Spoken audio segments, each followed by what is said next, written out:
Bonjour et bienvenue sur ma chaîne. Je suis Sidonie, professionnelle et passionnée de sécurité.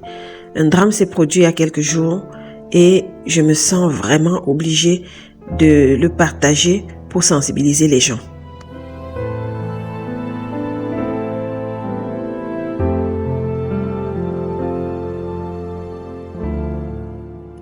Rien qu'en imaginant cette histoire, j'ai froid dans le dos.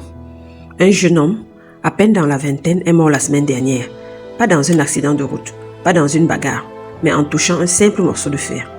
Un geste banal, et pourtant ce fer était piégé par l'électricité. C'était lors d'un deuil. Une tente avait été dressée pour accueillir les gens. Mais apparemment, les installations électriques n'avaient pas été bien faites. Le fer qui soutenait la bâche était en contact avec un câble électrique défectueux.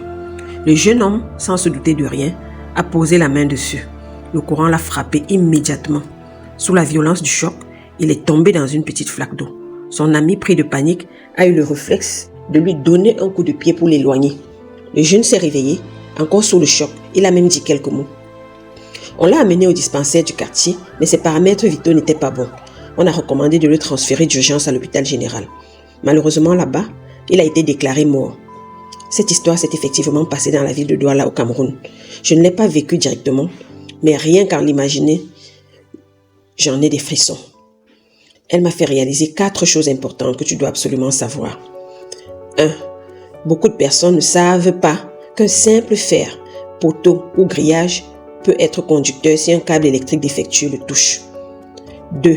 Quand on installe des tentes, bâches ou sonorisation pour un événement, il faut toujours vérifier que les câbles électriques sont isolés, loin des parties métalliques et protégés de l'eau. 3. L'électricité et l'eau forment un duo mortel. Même une petite flaque d'eau peut aggraver le choc électrique. Et 4. Si quelqu'un est électrocuté, ne jamais le toucher directement. Utilisez un objet en bois sec ou en plastique pour l'éloigner de la source. Coupez l'électricité si possible et appelez immédiatement les secours. Ce jeune homme avait encore toute sa vie devant lui. Une mauvaise installation électrique, une flaque d'eau et quelques secondes ont suffi à l'emporter.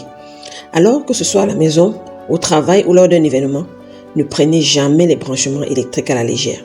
Vérifiez, isolez, protégez, parce qu'un simple geste aujourd'hui peut éviter un drame demain. La sécurité, ce n'est pas seulement l'affaire des professionnels, c'est l'affaire de tous. J'avais fait une série de vidéos sur les dangers liés à l'électricité. Je te mets les liens dans la description. Si tu as aimé ce contenu, n'oublie pas de liker, commenter et partager, ça pourrait sauver une vie. Et si tu n'es pas encore abonné à ma chaîne, pense à le faire maintenant.